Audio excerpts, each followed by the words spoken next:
The week of December the 2nd to the 8th could get a little bit out of this world as a prophecy is set to fulfill itself that we will see aerial combat between jets and UFOs, or in our modern parlance, unidentified aerial phenomena or anomalous phenomena. And that's kind of far out for this week ahead, but we're going to look at the astrology and see that there is a possibility that in the next 2 years, based on historical precedent, we indeed may see a really big surge in the next 2 years of UFO, alien technology, interface stories coming through our sky. And it's not something that hasn't happened before. We had this before, and I'm going to show you when it has happened, why it has happened, and why it's coming back between now and 2027. But this is a week ahead, and I do not know that that prophecy is going to come true, but we'll talk about the prophecy.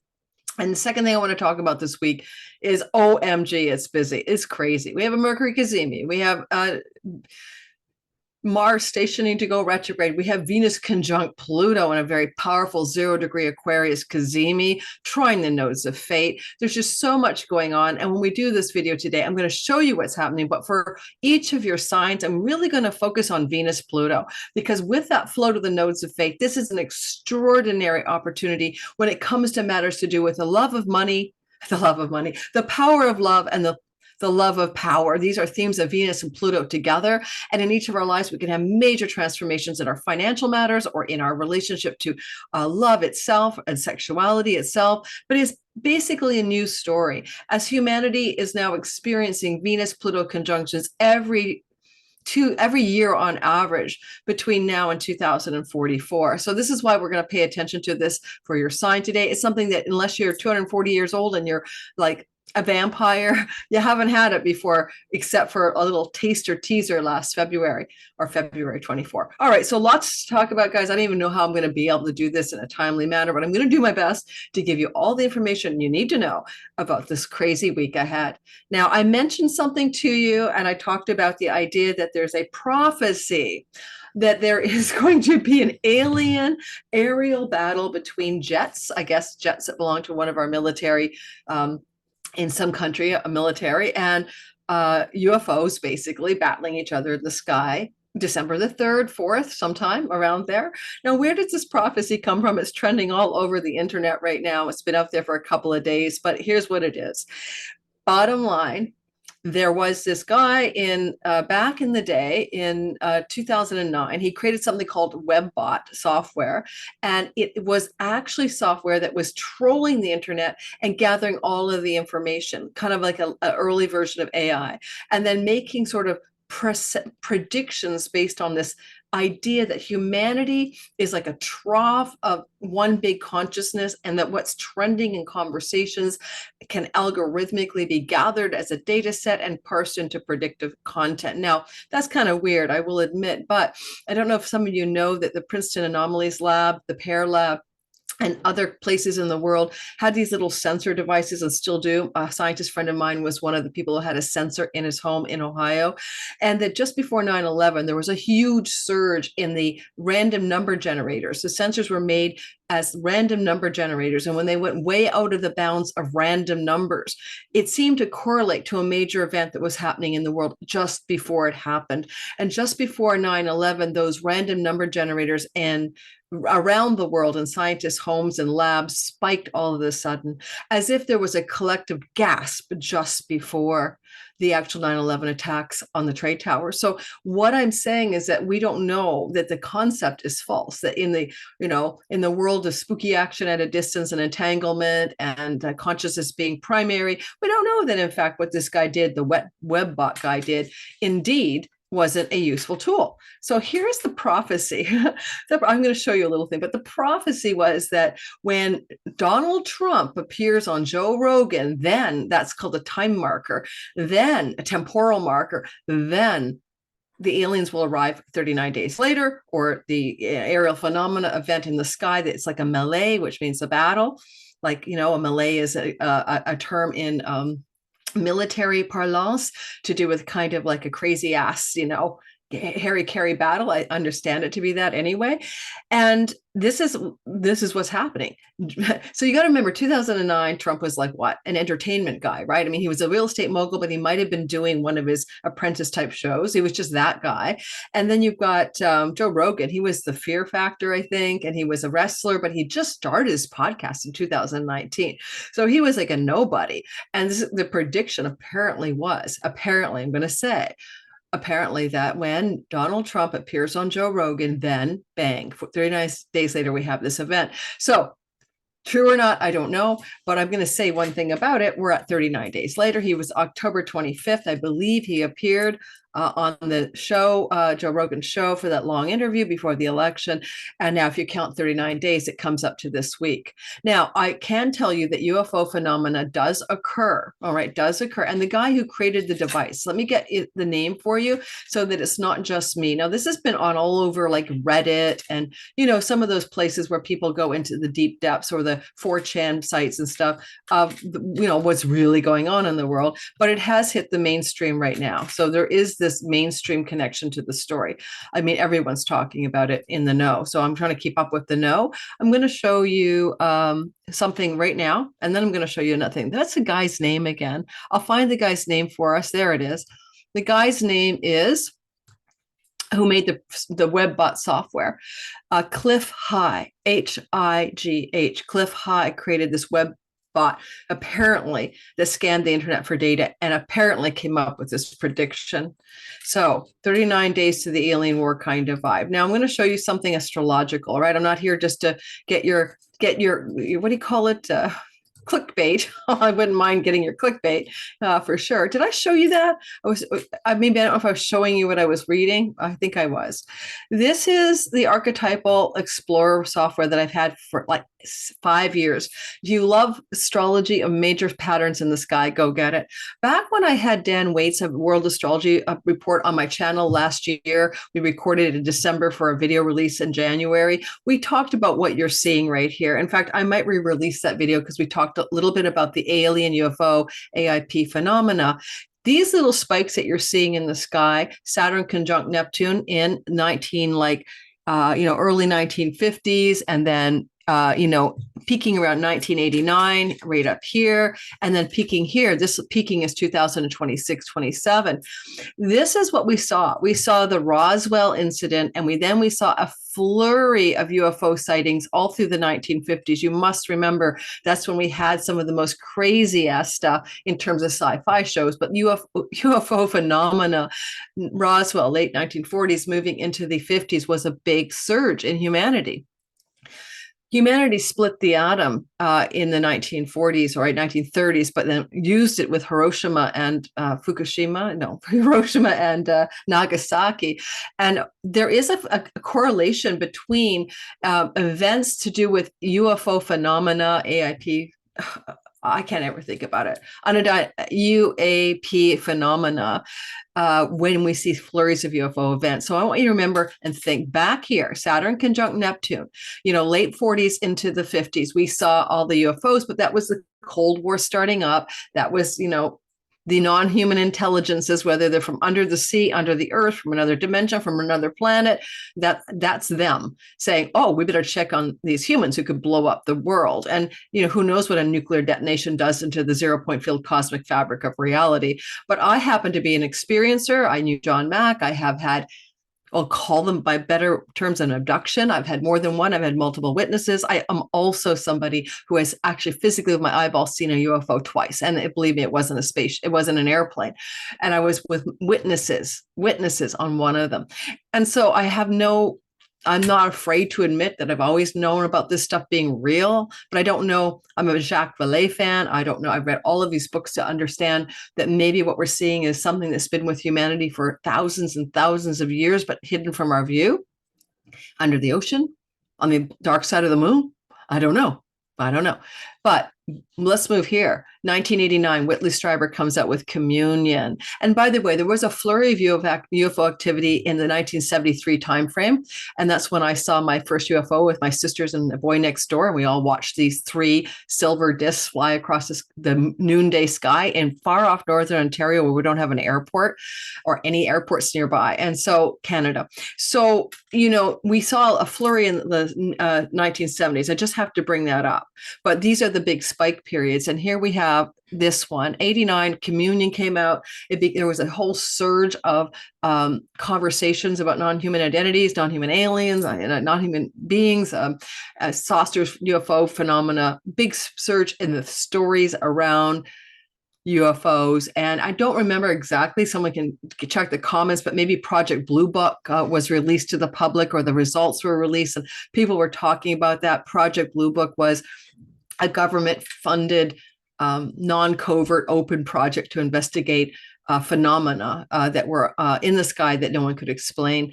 And over here we have now, and this is crazy, guys, but like we're going into a very important time where Saturn and Neptune are coming together again. They seem to correlate. Saturn is about making something real, tangible, and Neptune is fantastical, interdimensional, woo. And so each time these two come together, we see this energy of a spike in the UFO phenomena.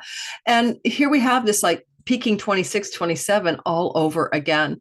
The second thing I want to say before I'm moving away from this is I want to mention that Pluto in Aquarius too has been associated historically with a clash of civilizations. That was like the conquistadors going in and into South America and meeting the Incans and stuff like that. And so these kinds of like, we didn't know each other was even in the world together. Hi, nice to meet you. And thank you for the smallpox blankets. Basically, we can say that the idea of a meeting, Aquarius, groups of people, right, meeting together, when Pluto, power, transformation, catharsis, deep dive, excavation, is in Aquarius, is something that has happened historically. Cultures have intersected that didn't recognize that each other was even around. So what kind of culture intersection would it be if we had non-human intelligences that we intersected with that weren't like dolphins? It would be like a big paradigm change. And that's what this could be leading to with Pluto in Aquarius this time for the last spike, which we didn't have in the 1947 to 50s or in the 1989 timeframe. So that's just a thought. So this is astrology. I'm giving you my thoughts. I've been saying in videos for 2 years, and I'm going to cull the data to show you. I'll do my replay. The Lori's best hits. Our space brethren will be known to us by the end of this decade. I have no doubt about it. Like, I'll eat crow on that one. So keep that in mind. And anything else I want to say about the UFO stories? I'm not sure I'm seeing in the sky, like, watch out for December 3rd, because I don't know how to identify something that looks like a UFO landing on the White House lawn or an aerial battle between us space brethren and stuff. So I'm going to say you might go back to watch my Sagittarius video that I created about a week ago about the Sagittarius Aldebaran star video that we just had, the new moon, because I do talk about the asteroid Urania being on the top of that moon, like literally at 9 degrees of the sign of Sagittarius, conjunct Urania. Urania is the god of astronomy, the muse, the ninth muse, music, song, dance, and astronomy. And it seems to me very possible, I said in that video already, that we may see some really intense increase of the UFO phenomena. And of course, we were already having the Grush, Elizondo, and all those people testifying, Schellenberger, before Congress last week. Finally, what if it means, because Urania, astronomy, space, outer space on a new beginning, new moon, on the very powerful star Aldebaran. There's some kind of weird thing where there's a book that came out that the aliens come from Aldebaran and stuff like that. And this kind of knowledge I got from Dan Waite, who I adore, in terms of his belief, like me, that we both know and believe that the phenomena is real. We've had that discussion. I love his channel, World Astrology Report. I'm going to try to get him back on my channel again before Christmas or into early New Year.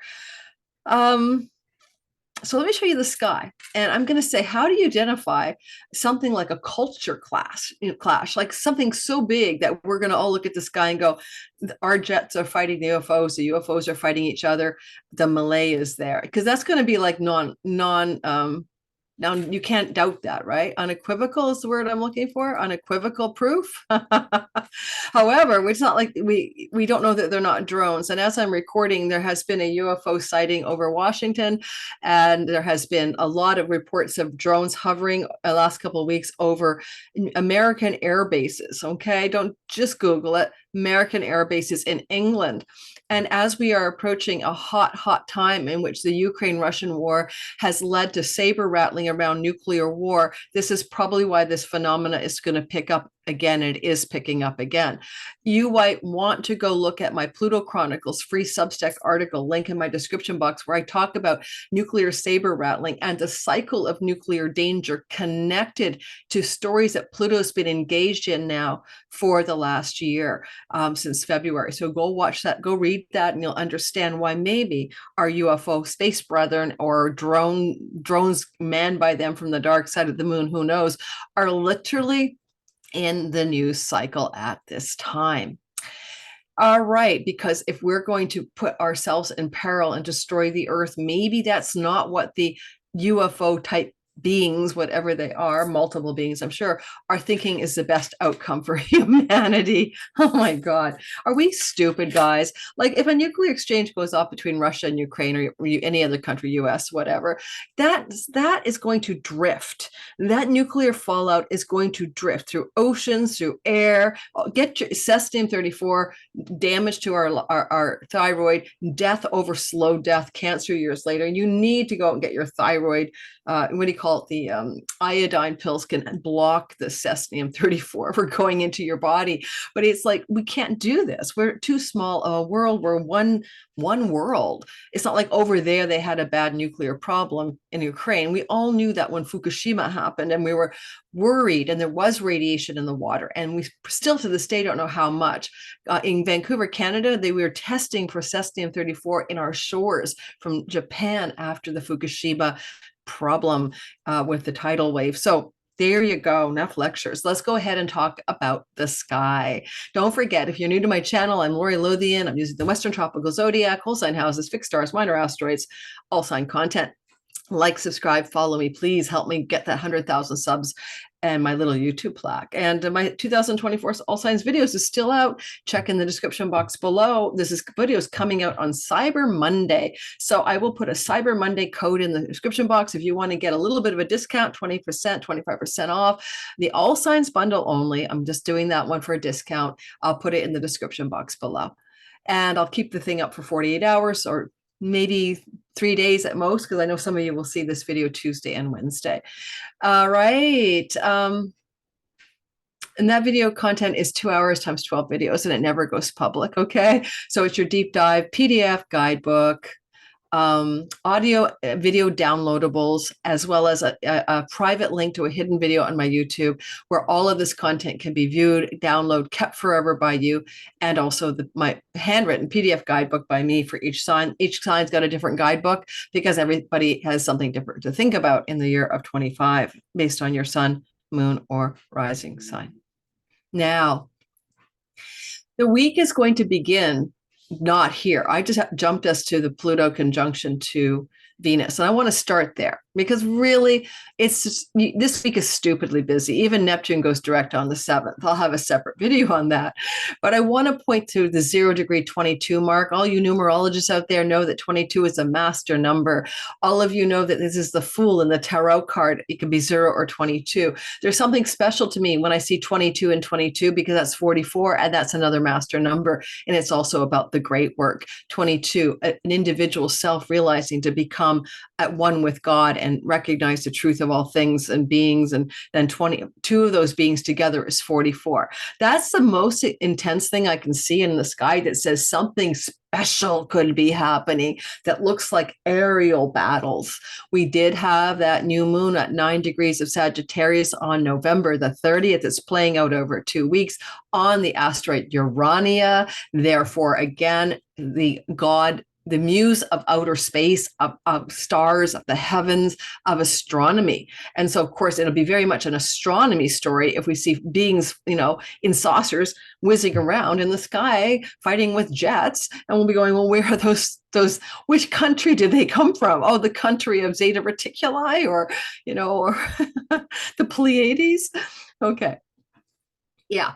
So you can see that this is what I want to really dive into for each sign. And I'm going to go through itty bitty bitty. But before we begin, I'm going to give you a gift from me. It's a screenshotable. Why? Because all planets move on synodic cycles. So I am going to get that synodic cycle for you. And what is it? It's the cycle of Venus, because when she's going to co-join with Pluto, it's not a one-off. It's not like, oh, and then that's it. It's the first seed of a story that lasts, in this case, 2 years. And it's important to understand that what is being planted in your life, my life, and the world at large with Venus Pluto. And I'm going to talk about the Sabian symbol. And I'm going to talk about the deep dive archetypes of Venus Pluto, of love, of power, the power of love. But you've got to reconcile that this is also connected to a large story that lasts about 2 years. So I want you to take a screenshot of this, perhaps. You don't have to, of course, but I made it in case you want to. And the reason I did is that you can use this as a guidepost, to kind of understand where things are happening. I need to make this picture bigger and then find it on my back end. Give me a slight second. I see it, but you guys don't. No, it's not sharing. I will call myself tech challenged. All right, here we have it. Now, this is a cycle that's starting now, and I want to qualify this. What's special about it? Well, first of all, when Venus and Pluto come together on December the 7th at 0 degrees and 22 minutes of Aquarius, they will also flow to the North Node and South Node in the sky around 3 degrees of Libra, 3 degrees of the sign of Aries. Those are engaged energies. And this means that this has a quality about it that is extremely rare. We have to cross-reference an every 18 and a half year cycle with a 250-year cycle. So I haven't done the research. It could take me back to the Middle Ages for all I know. Just understand that having the nodes of fate intersecting a Venus-Pluto conjunction is not going to occur again, I checked, in the next 44 years, while Pluto is still in Aquarius and Venus keeps coming into that conjunction every year. So this is extremely important. And if I had to make a suggestion about alien phenomena or unidentified anomalous objects fighting fighter jets or something in the sky in a mele, if I had to make an argument about that, then I'd say, well, maybe this super rare Pluto Venus is what it's about. Venus represents friendliness, right? Being friendly. And so is it friendly? Are they friendly? The prediction actually says jets fighting, UFOs fighting each other, that kind of chaos. All right. But is it friendly? Because if it's friendly, wonderbar, we love the friendly fire of good stuff happening. You don't want to getting hurt, really. And Venus is also, of course, love and beauty, etc. Maybe they're from Venus. Maybe there's aliens from Venus. Okay, so this Venus-Pluto conjunction does come together on December the 7th at 0 degrees Aquarius. And I believe the asteroid Child is still tracking very close to Pluto. And so that's just an interesting phenomena, because Child, these little gray aliens with the big black eyes, they are childlike. They're very short, right? People have said they're under 5 feet, 4 feet tall, 4.5, and have been mistaken for children. And so the question I have is, does the asteroid Child, pretty well hanging out with Pluto, I'll pull it into the software, indicate a possible alien thing, which a childlike, friendly Venus energy? I don't know. But for your own life, this is the cycle to watch for, because even though Pluto came together in the sky with Venus on February 17th, 2024, even though that happened, and we went through all of these cycles of square, opposite square, these happened. We had in September 22nd, the final square between Pluto and Venus on the closing square from the February 17th, 2024 conjunction at 0 Aquarius. We have it again, but this time it takes longer because of a Venus retrograde next year in Aries / Pisces. This, to me, though, this cycle because it's at 0 degrees of Aquarius, where the great conjunction of Saturn and Jupiter happened back in December 2020, which is initiatory for the age of air for the next 800 years, with the great conjunctions of Saturn and Jupiter happening every year now in air signs, every 20 years in a new air sign. It's indicative to me of a very potent degree. On this degree is the military star, Aquila, the eye of the eagle. Therefore, it also indicates military conquest and things to do with trying to win in war and battle. And so this Aquila, eye of the eagle star on this Venus conjunction, maybe with Asteroid Child still nearby, I'll take a check. Oh, it's kind of evocative. This week could bring us some kind of OMG moment regarding the aliens phenomena or the UFO phenomena or whatever that is, drone phenomena. This is June 9th, 2025. That's the first square, testing 1-2. It's like a first quarter moon. The seeds that are planted December 7th in your life, my life, in the world must be tested. Can they sprout? Will they have the endurance and the vitality and the sturdiness to come up from beneath the soil of the seed into the sprouts of something new? Venus will be in the sign of Taurus, or home kingdom, squaring Pluto in Aquarius. For each of us, that's a different area of our sky. For me, as an Aquarius rising, puts Venus in my 4th house, squaring Pluto in my 7th. In my 1st. And then August the 27th, Venus will be in Leo, and that puts her in a direct opposition to Pluto in Aquarius, just like Mars will be opposite Pluto in Aquarius January the 3rd. And then on November the 8th of 2025, Venus in Scorpio now, a sign of her detriment. She's in exile or in debility here, squares Pluto in Aquarius. So as an Aquarius rising, this Venus in my 10th house, squaring Pluto in Aquarius in my house. Leo for an Aquarius rising is a house opposite, the marriage house. So we all can parse this based on our sun, moon, or rising. Perhaps rising or sun would be most accurate. I have a theory about that.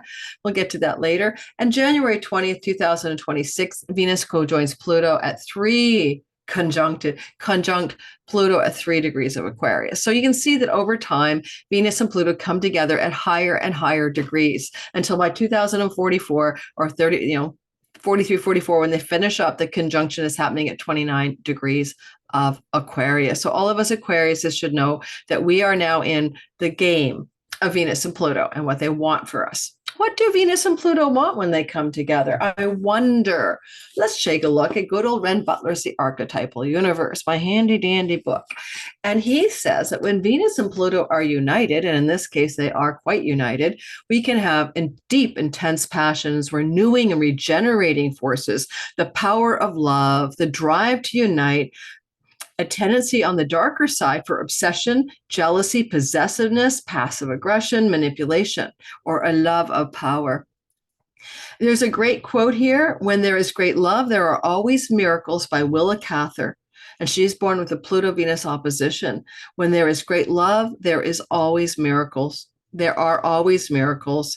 And here's another great quote: fair and foul are near of kin, and fair needs foul, I cried. That's the poet Yeats. And then also profound artistic gifts, creative potency, passion, primal art and beauty, healing beauty, persuasive sex appeal, Dionysian charisma, the healing power of sexuality.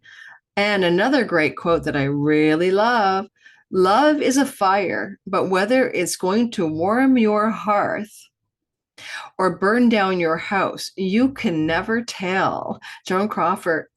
So there you have it.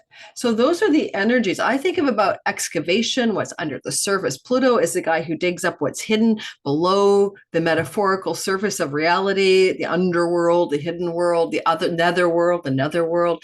Technically, Pluto was considered to be in the netherworld. The underworld is a misinterpretation of the ancient texts, but basically, Pluto's otherworld, netherworld placement is also a place where we see things differently. And so he digs up something that's hidden. You'll see him involved in, sometimes Neptune, sometimes Pluto, depends which kind of excavation is happening. The whistleblower energy can be both Neptunian, who goes direct on the 7th.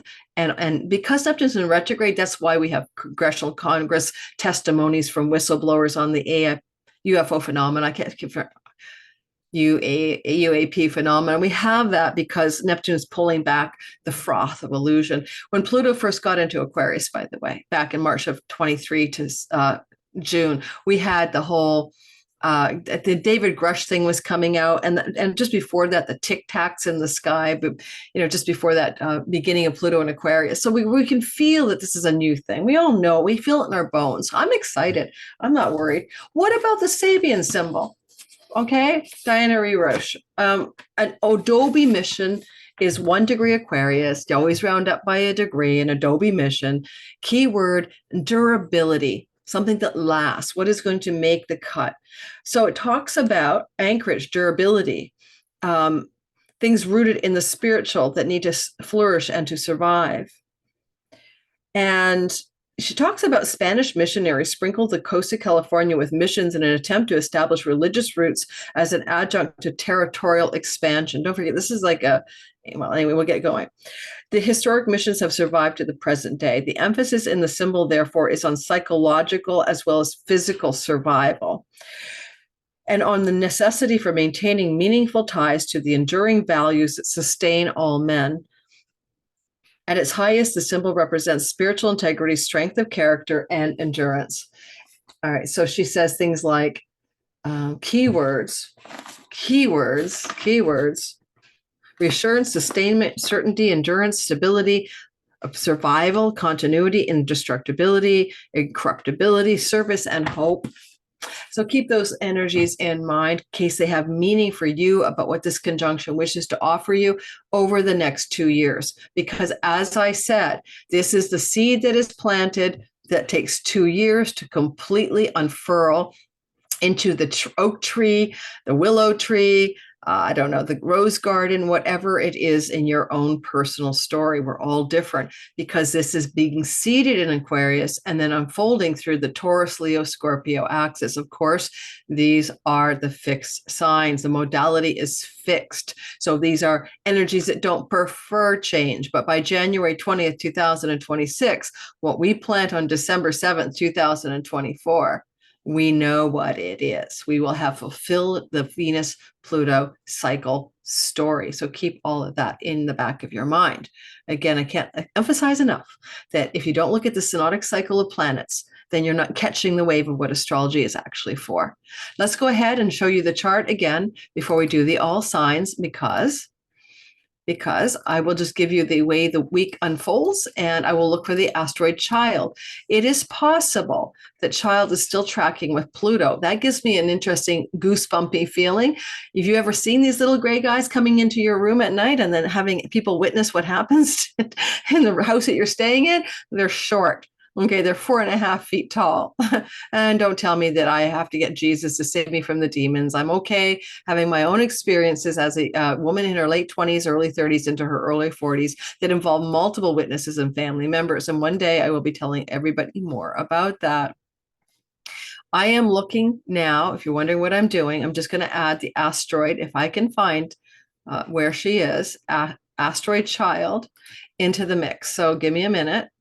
We'll see if she's still sitting near Pluto. She had been tracking, if I remember correctly, with Pluto. So Child, where are you? Child, where are you there? Yeah. Let's see where Child falls in the sky. There she blows. Right there. Right there.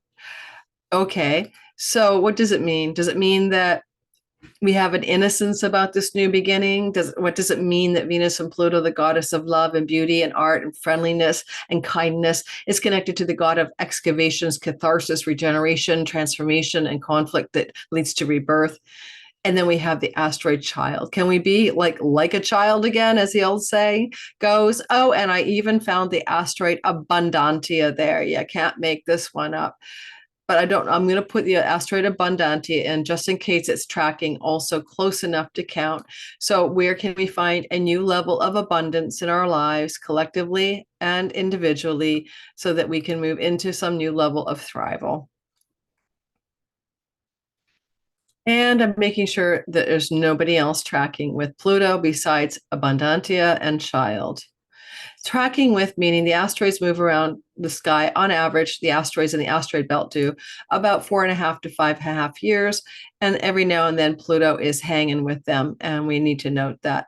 Okay, we have Abundantia, child, and Adamite. Adamite is a Greek princess who accompanied Hercules on his labors to capture the golden girdle of Hippolyta. Her name means unbroken, unwedded, untamed, unbroken, unwedded, untamed. That sounds like a good music video. Unbroken, unbroken, unwedded, untamed, feminine. The broken, unwedded, untamed feminine is sitting with Pluto. Woo! Learning how to deal with delays and hindrance, endurance, perseverance, and accepting that some things take time and cannot be rushed. The labors of Hercules.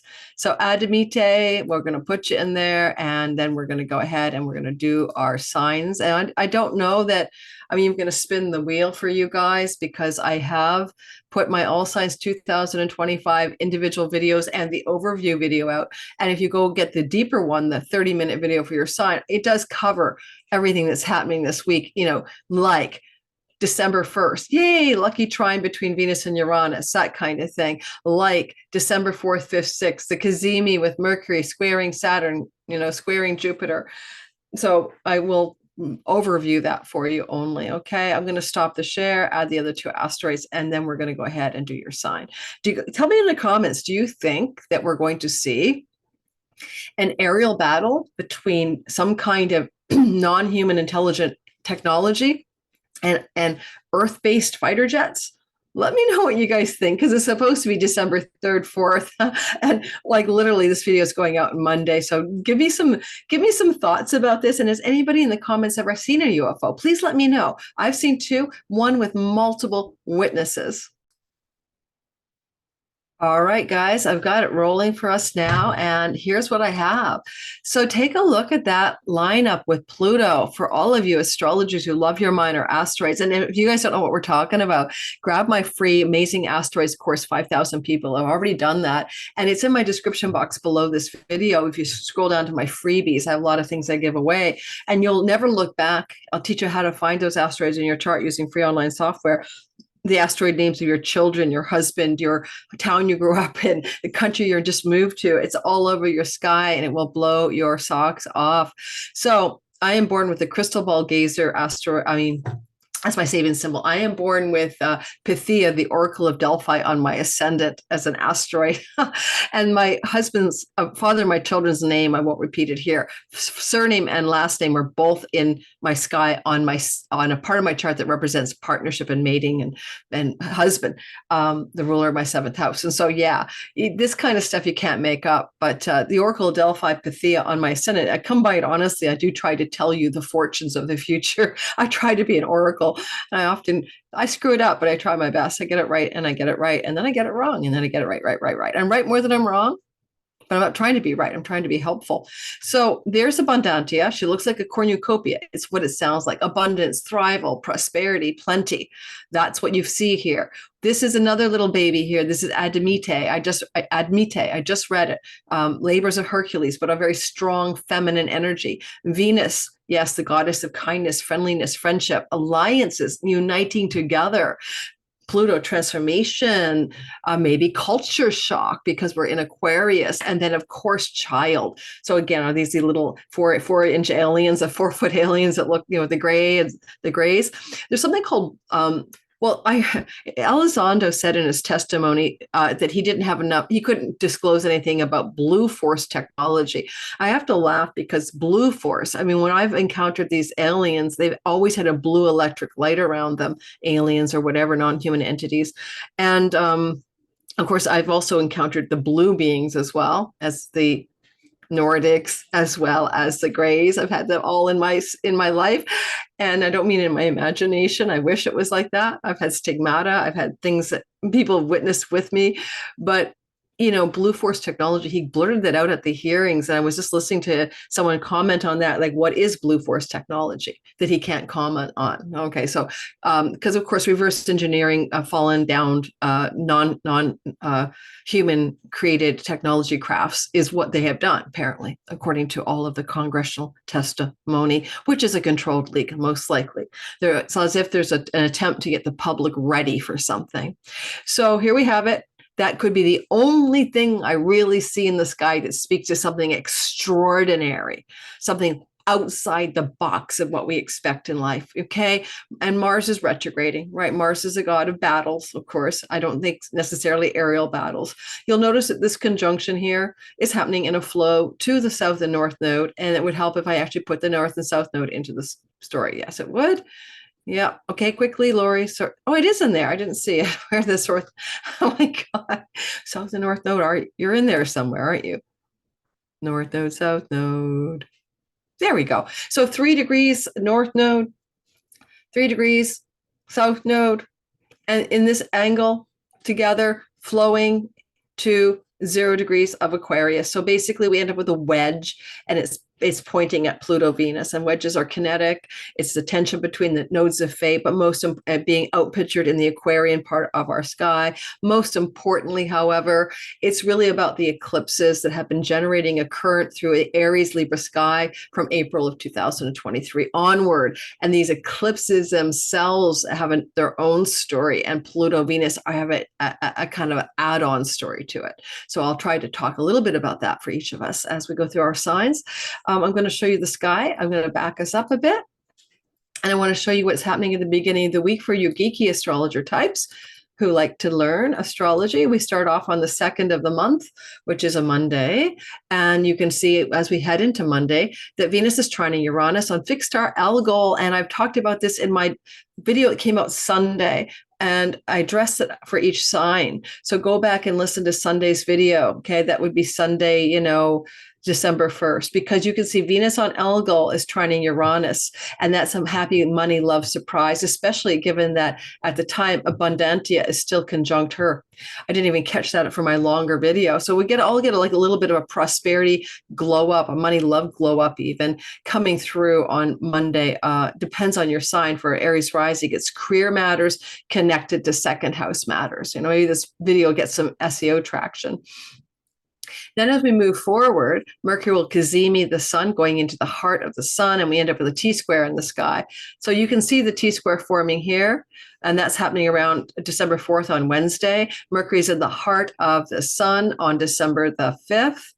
And that's called a cazimi, and it's not exact here, but it is on December 5th, 6th, depends on your time zone, a divine download, information, news, excitement around it. But of course, opposite Jupiter and sextiling and squaring Saturn, what you're going to see is whatever goes on the first week of December is coming back the last week of December. End of story. I'll cover it in more videos because we get the T-square again at the end of December, even in more tight configuration as Mercury goes direct. And you can also compare August, things that happen in August in the economy, the markets, etc., and your own life to what will be happening in December, particularly after the 20th of December, when we're back into a direct square between Jupiter and Saturn. But all of December kind of has some all of August feelings to it.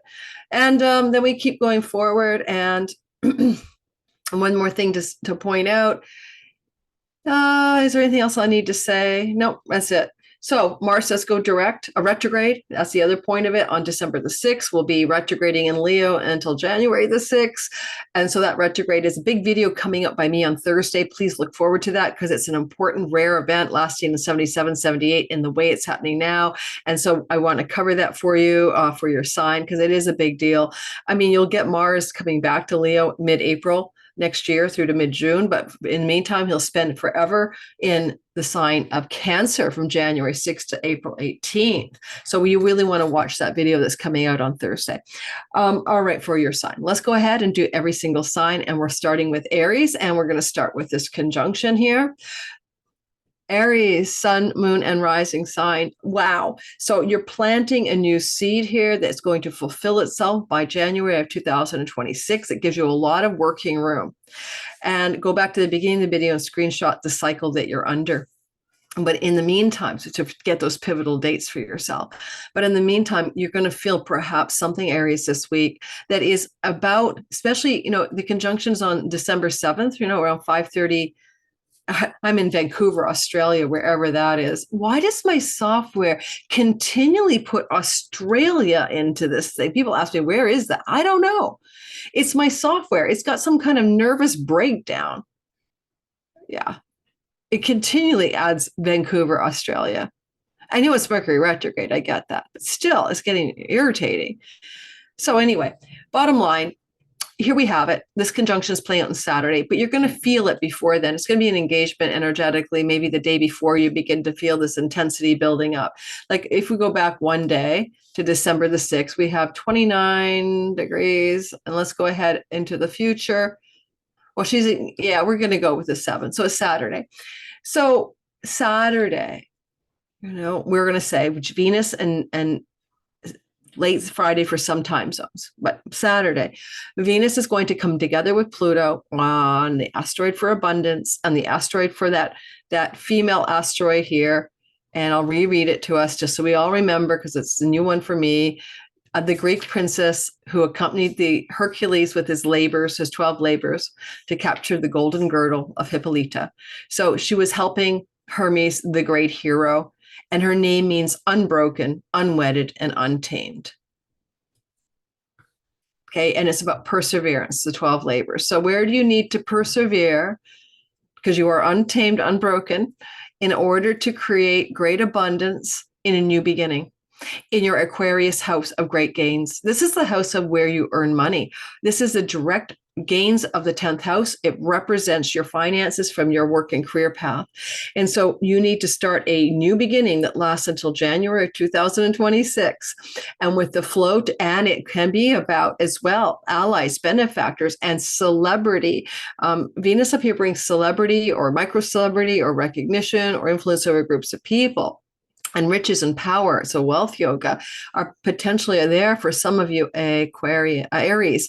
And act like a child. Find your innocence, wonder, and awe. I'm going to interpret it that way. And this flows to the nodes of fate, expanding your identity to what you're capable of holding. The chironic wounds of 2019 maybe put you in a condition where you are sort of under some kind of reinvention of identity, and you've felt identity wounded, whatever that means to you, as well as the flow to the south node in your marriage house can bring in long-term committed soulmates and love partners. If you're single, if you're already with someone, it can deepen the spiritual connection to that person as well. The house of great gains from your career is also the house of your deepest dreams, goals, and wishes for your life. And with this powerful reset button, those goals and those dreams and those wishes are changing over the next 2 years. You are not going to be able to look back by January 2026 and think, oh, it's just the same as it always was, because it probably will not be. Remember, there are 4 turning points in this narrative. And just to be useful, for each sign, maybe I'll quickly remind you, although I do indicate to you earlier, please screenshot this for yourself. But you'll have turning points in June 9th of okay, I'm writing them down for each sign now. June 9th of 25, and then August 27th of 25. And after August 27th, it's November the 8th of 25. So it's basically June, August, and November are the critical turning points next year that take you all the way to the other side of this story. Okay. And, of course, it's always Taurus, Leo, and Scorpio for these turning points to occur in. And if you look at your chart, Aries, what is Taurus? What is Leo? And what is Scorpio? You're making major changes, okay, in June of 2025 to do with your earnings, money, resources, and we still have that Uranus energy playing out in and out until February 2026, where, sudden shocking changes of money stories in a usually a good way, rags to riches. So we see June activating a turning point around June the 9th in your second house. And then we see August 27th activating a turning point in your house of entrepreneurship, creative projects, romantic love, and good fortune and money luck. And we see another turning point happening in November in your 8th house of chunky money, residual income, royalty income, passive income, inheritance income, spousal support income. This increases here. So you're going to go June, second house turning point. You're going to go August. Oh yeah. Leo, 5th house turning point. And then 8th house turning point. So that these are money houses, by the way, so that this abundance can happen in stages of development between December the 7th, 2024, and January of 2026. So that's what I've got for you. Let's go ahead and do the next sign. I'm just briefly stopping the share because I need to turn the heat on in here. I'll be right back. It was sunny and I was hot, and now it's not sunny and I'm not hot. All right, so we'll head on into the land of Taurus, the bull, and see what we got for you guys this week ahead. Remember, my Sunday video has everything you need to know about this week ahead in much more detail, or my deep dive 30-minute video for your sign. I cannot talk about everything this week, so we're doing the Venus story. The Venus-Pluto story is intense but powerful in your 10th house of career, Taurus. And so look up to the sky and say to yourself, what am I starting brand new here on December the 7th that I'm going to create abundance in my career through perseverance and hard work? That's the two asteroids up there. And I'm going to have the innocent wonder and awe of a child as I create some kind of new reputation, social status, powerful transformation. What do you desire, Venus, to have? What are your values around having a successful career? Because this is what's being planted as a seed, or successful, ambitious success achievement action stories do you have seeded here on December the 7th that can take until January of 2026 to completely fulfill themselves, right? Be patient. It's not an overnight success story, but whatever it is going to look like success and power, riches, and even some kind of real popular appeal that's possible for you engaging in your career. I don't know what's going on with my computer, but it's having a meltdown. So if you hear that dinging sound, I apologize. It's Mercury retrograde. I need a new computer. I do, but still it's actually doing stuff it's not supposed to do. It's charging on and off, on and off, on and off, and on and off. And even though there's no reason why it shouldn't charge, I might have to change my charging block. Crazy. All right, hold on there, computer. Don't move. Don't ding. So Mercury retrograde, right? Mercury stations direct December 15th, and I'm buying a new laptop. All right, so then the other part of it is that you're already like leaning into breaking free, breaking through, and breaking, the rules, basically, because you're Uranian right now. You've been like since 2018 playing with the Urania sky god, deconstruct your identity and reconstruct your identity with shock and awe. You've been doing this for a while. But one thing about this beautiful reset button that makes it exceptional is as Venus is giving you a 2-year window unlike any other, because as she initiates a new beginning, she starts it off with a flow to the North Node in the house of addiction, self-undoing, bad habits, patterns, or far off foreign shores and lands, indicating that you could indeed have some career glow up because you make digital income, borderless revenue from far off foreign shores and lands, which is what I do. Or maybe because you are going to also succeed in overcoming some self-undoing that then allows your career to thrive and your personal achievements to soar. Letting go as well, South Node of 6th house matters. Is it time to release or surrender a karmic debt relationship, a karmic situation that you are in? These are just a few of the ways this axis may show up in your life. Now, technically, you're also going to have a story that unfolds, as I mentioned in the introduction, over the course of time. And the time course over which it unfolds is June the 9th, 2025. I have to fix this for the next sign. June the 9th, 2025. What happens is that you end up with Venus and Taurus squaring Pluto, and Venus and Taurus. Okay.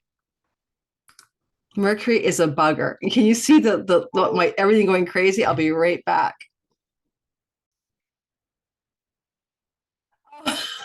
The recording just started by itself when I'm troubleshooting my stuff. All right, you cannot make this up. It's like I'm being haunted by Mercury retrograde in Sagittarius over my midheaven. Okay, I found another charger cord and I was just trying to unplug the other one. And the recording starts up again. Yeah, like it's almost, the mischiefness is crazy.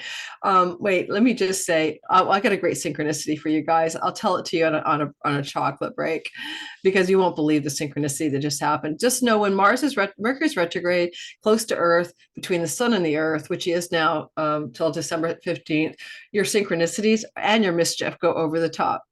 Okay, wait till I tell you the story of my synchronicity. Stay tuned for the next sign. All right, so Taurus, back to you guys. I apologize. Basically, you want to go to June the 9th. Venus will be in your sign. Okay, it's your sign. You're going to turn a corner in this ambition success story. Pay attention to what goes on June 9th as you're tested to ramp it up. August to 29th, Leo, testing it from the fourth house of home in an opposition to make it happen, to flourish and find this career success, abundance, perseverance, and discipline, paying off career and reputation, social status as you engage in things in and from your home that support this increase of success. And then finally, the last one is in the marriage house. Now, I have to tell you, some of you guys, that I'm dating, I'm moving in together, we're committed, we're monogamous, we're engaged, and we're married. Statuses of social standing are the 10th house, including weddings. So some of you might get all the way around to this part, November of 2025, and Venus is squaring Pluto. And perhaps you're going to get married or engaged, or there's some narrative there about a deepening of a longer term committed love and an increase in your social standing. It took some perseverance to get there, but you got there. So keep that in mind as well. Now, I'm going to do two more signs and tell you guys the synchronicity story. Gemini, sun, moon, and rising sign. In the sky, you can see that you have this beautiful new beginning on December the 7th. This is a conjunction here between the Venus and Pluto. I read in the beginning the delineations. Go back and look at the timestamps. And don't forget, the details of this week ahead came out on a Sunday video for each sign. So please go watch that video, the big picture overview and all signs update, or go watch your sign individually. There are 30 videos, each 30 minutes long. So you got your sign video out for the month already. But to highlight this week's big picture story for me by far is that definitely the best thing you have going for you and everybody is the Venus-Pluto conjunction. It's in the 9th house of God. It flows to you, but this is the 9th house of many meanings. Being on purpose with one's life, foreign tourist and travel and visas and passports, and higher learning and academics, publications and book publishing, any kind of thing you publish, and I might even put Substack in there, but Substack's usually more of a third house thing. But whatever you're up to, you're finding that this is a story that wants to plant a brand new seed in a rare once in a lifetime way, because Venus and Pluto, not only do they co-join here with Abundantia for abundance, innocent and wonder, a child asteroid, and of course the perseverance of this asteroid Admete, who helped Hercules with his labors. By being perseverant and untamed, you achieve a great success by January of 2026 in your 9th house of God. And it's great for anyone who's a writer and you're wanting to write a book and you want to get it published. This is a really positive direction for you. Or start a new podcast that is very serialized and it keeps coming out. There's more than one story. The nodes of fate are activated. So how does this 9th house success amplify and increase your way of interacting with large groups of people, your way of creating career gains directly from your 10th house? It can influence that as well. And the nodes of fate are activated at the time of the conjunction by the South Node in the 5th house. And it's also interesting because South Node is kind of like your gifts and talents from many lives, or parts of you that are under the surface that are really gifted, spiritual talents and gifts. And it's in the house of natural talents and gifts. So you may be accessing over the next 2 years some untapped potential around talents, gifts, creativity, entrepreneurial energy that you weren't really totally using, but you were trying to get more in touch with during the 23-24 eclipse cycle. And this is going to allow for that to be sort of pulled on by Venus, Pluto, and brought into the next couple of years.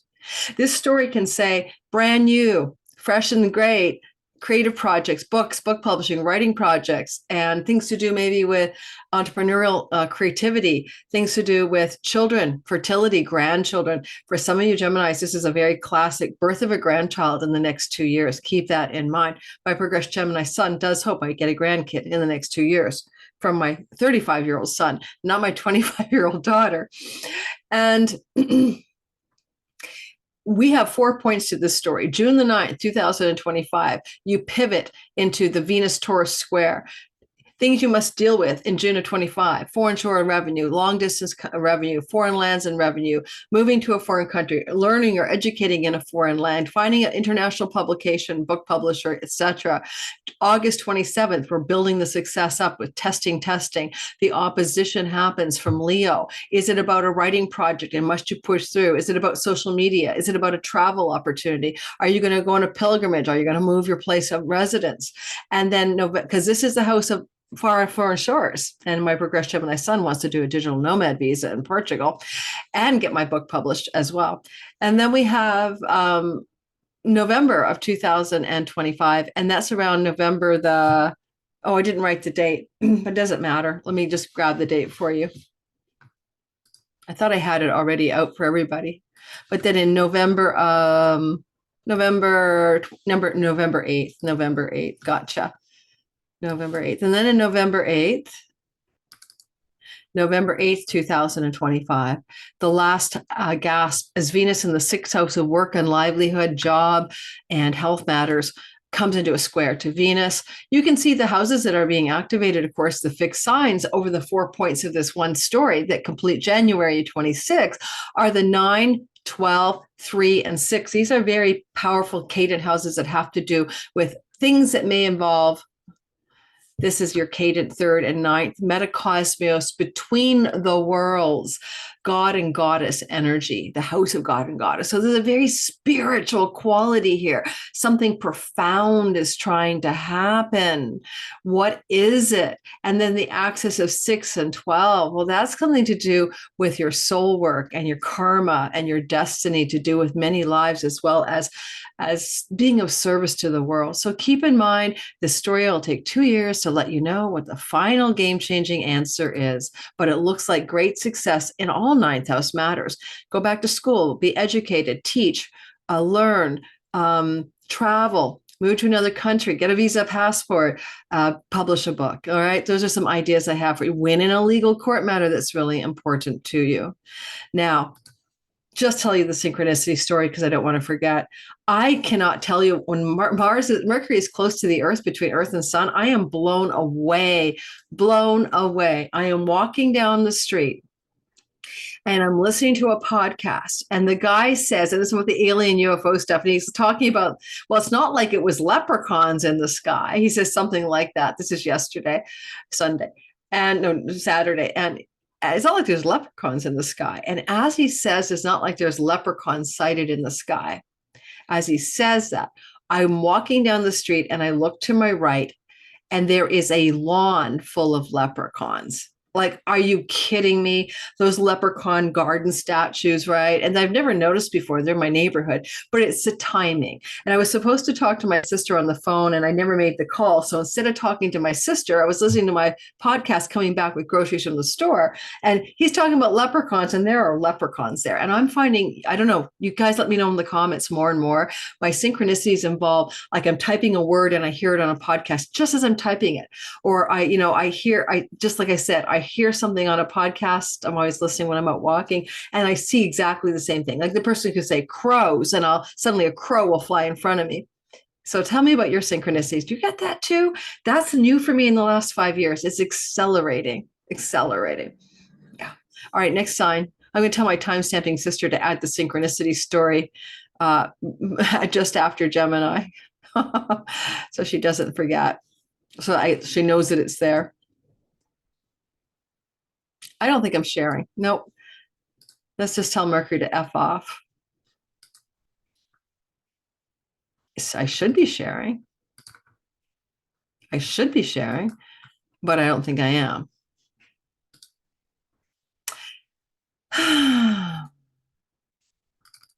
Now I am. All right, let's roll through this, guys. This is the exciting part of our week ahead. And my intro was all about the UFOs and aliens and AI. Oh, unidentified aerial phenomena or anomalous phenomena. UAIP. Okay. So it's Cancer, Sun, Moon, and rising sign. Number one, First thing you have to notice here is that you're going to reset a button in your 8th house that will complete on 2026. Okay, so there's a story that starts here on December 7th and finishes in January of 26. Please pay attention because it's a once in a lifetime. Why? Because of the flow to the nodes of fate. It's the goddess of money and wealth, and Pluto, wealth and riches, in the house of wealth and riches and chunky money. This is inheritances. This is money that has to do with taxes and tax rebates and spousal support and alimony and sale of a property and inheritances and money from a widowerhood situation. Just making stuff up. I'm not saying that's going to happen to you, but this is that kind of royalty income, derivative income. Share the royalties with the book publisher, share the shareholders with the stock you invested in. This money that's unearned and shared resources is going to come to you in some very profound way that's destined. Okay, yes, you get one of these every year or two for the next 20 years, but not with the nodes of fate involved, and the nodes of fate matter. There are eclipse energies, and this is your career. North node in the house of career and reputation, flowing to this chunky money uplift. It is a wealth yoga. It has got the asteroid abundance in it. It's got perseverance and discipline and untamed feminine energy here. And it's got child, maybe a little childlike wonder. As you begin to increase your financial resources over the next 2 years, and the flow to the south node could indicate letting go of property or money from inheritances or someone in your family of origin, but certainly the sale or release of land or property or home can lead to this wealth in the next 2 years. Sometimes it's just taking money off the table because your house is worth a lot more and you could downsize, for example. You never know. I don't know how old you guys are listening, but you know what I mean. It could be money from the loss of a female in the family system. And it could be any female, but there could be money from you from that too, like great aunt Joni, and great great grandma Sarah or something. There's more chunky money, though, coming at you in the next 2 years than you've seen in your life pretty well, because I don't think that you can ever replicate the nodal fated qualities here. June 9th of 2025 comes the first square to prove it to yourself, because it's a 2-year narrative. The first square is going to happen in Taurus. This could involve money from your career gains activated into your more like chunky money stories. It could indicate money coming from a sibling, one older than you. It could indicate some financial gains through friends, allies, and benefactors. But you're going to push and test the whole thesis of your financial increase June 9th, 25, August 27th, 2025. Then we're in Leo. We're having an opposition. It asks you to really focus a lot on your earnings, resources, self-worth, and oppositional, relying on the money that isn't all about what you make yourself, that comes from those other people and unearned sources. And November of 2025, you end up with a Scorpio Venus placement, and this could involve a closing square that has to do with money from creative projects, entrepreneurial projects, or money connected to romantic love partners or your children. And then you finish that story up. And by January 26th, you're going to start all over, but with no support from the nodes of fate, let alone asteroid Abundantia for abundance and prosperity. So let me know what this looks like. It looks to me like exactly what I described. The only other way I could parse it is you might come up with a secret love affair of your life. And this thing's going to rock your world as you have this secret love affair evolving within the next 2 years, allowing for an increase of passion, a rejuvenation of sexual and romantic love. And you might meet them in a shocking way through a friendship group, circle, event, etc. So let's see if it doesn't look like a love story for a few of you. Leo, sun, moon, and rising sign. Well, it is a story of a fresh start on December 7th, but it doesn't complete for 2 years. So keep that in mind.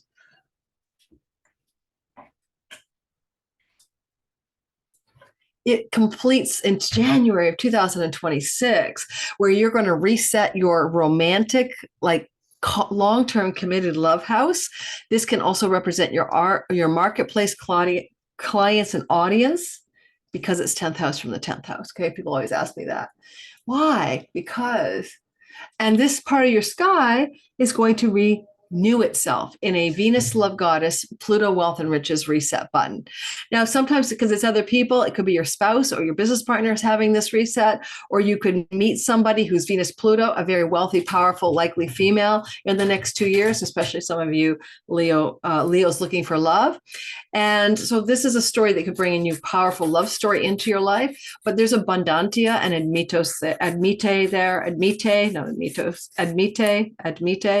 And this asteroid is about supporting Hercules to get his labors done. So it involves labor and hard work and perseverance, and also the untamed, unburdened feminine. That could be a female for sure. You could meet a woman, whether you're looking for, I don't care if you're a guy or girl, a woman friend, a woman lover, whichever. You're going to meet a very powerful female in the next 2 years that's quite abundant, quite wealthy, and brings a sort of a childlike wonder and awe and play to the story of your love life. So it's a reset button. It's something new. You're already married, Leo, already in a relationship, then maybe it's going to change the quality of the relationship itself, or the relationship or your partner's life is changing pretty well, dramatically. The flow to the nodes of fate, 9th house, foreign lands, foreign shores, churches and synagogue, getting married, anyone, or flowing as well to the node of fate here, down here in your 3rd house. Looks like a lot of you could have a big reset button regarding long-term relationship and commitment in business and love, regarding travel and education as well. But, you know, I wonder too, if you have any kind of audience outreach that you're trying to meet, writing and publishing are good for you, as well as teaching and learning opportunities to do with reaching a marketplace. And you could succeed beyond your measure, beyond your dreams that way. Single Leos looking for love, go on a trip in the next 2 years, like go on a trip or go enroll in a school. You can meet a mate of your dreams, or the powerful, most transformative relationship of your life. This is a story that takes a whole 2 years to go into its full story. So look to the seed that's planted to be first tested with the opening square, like a first half moon on June the 9th. 2025. Venus will be in your career house squaring the 7th. What are the things that are going on in the career space that are relevant to your long-term committed love or client audience marketplace? Look again to August 27th of 2025 for the Leo opposition. Now that could be a relationship and there's a tension in the sky that you and some other person in this new buildup are having problems, and you must, in a crisis mode, overcome the differential tug of war between you and another person, August 2020. And then November of 2025, Venus will be in the sign of Scorpio in the 4th house of home, property, real estate, squaring again, the new beginning in client, audience, marketplace, and long-term love.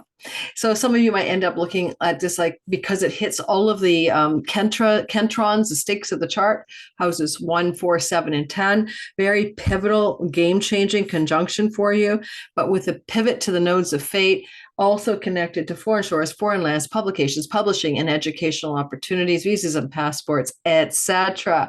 Changes of neighborhood as well, and neighbors.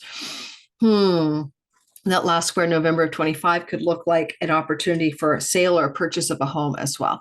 Because in November of 25, Jupiter will be in the house of mortgages and yay you, and financing and selling and buying. So you could really find great financial outcomes in the fall of 2025, early November of 25, to do with property, real estate stuff, or an inheritance from your spouse's family, your family, or divorce settlements. Yeah, sorry, that's November 8th, but pleased with your outcomes. You're, a lot of trials here, but you're going to find some abundance through another, whether you're uniting or separating.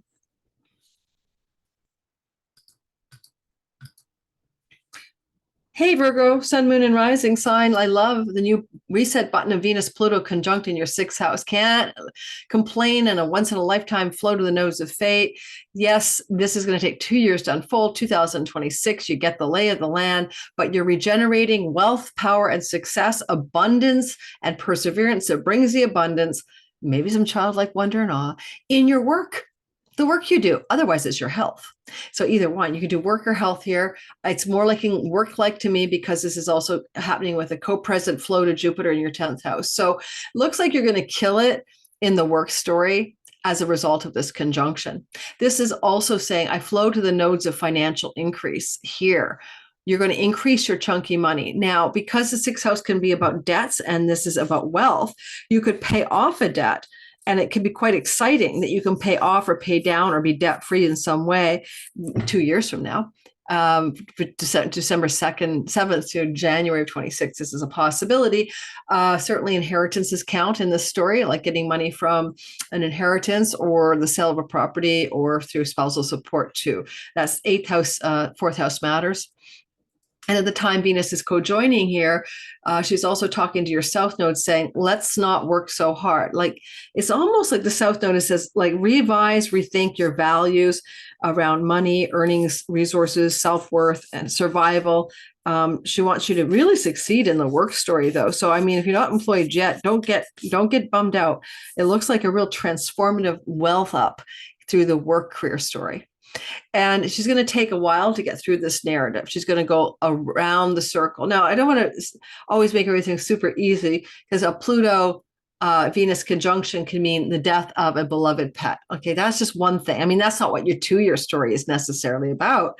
It could be more acute, to do with something going on between December 7th and June the 9th, for example, that first wave of the conjunction to the opening square. But, like, you know, older pets do die, and we can't just pretend life doesn't include the loss of a domestic animal, because that's very clearly what it could be as well. All right. On June, and work and job and employment and career, those are where you're going to increase your success. The Ortha energies are here. On June the 9th next year, 25, you're going to see Venus will be in your 9th house, and she'll square the 7th house conjunction where it happened, basically, the seed spot. And it could indicate you're going to reset your buttons regarding matters to do with work and visas, passports, foreign lands, foreign shores, education. Maybe you're going to go back to school and train for something. Maybe your employer is going to pay for it. So there's that weird, like, 9th house matter. Maybe you're going to move your work success into a sense of more purpose and meaning in your life as you pivot on the opening square. Then by August the 27th, you have the Leo activation in your 12th house. That's going to ask you to really, really suss out your health matters. Okay, either you're going to get some work from abroad or foreign places and shores, or maybe your work goes digital. That could happen. And that could be something in August of 25, but otherwise you may be really looking at a real turning point regarding self-undoing, addictions, bad habits, and patterns that impact your health in August 27th, 2025. November the 8th, 2025 is the last square, the last half moon, so to speak. That's Scorpio. And this is, again, it keeps talking about the axes of education, travel, learning, and connections to work.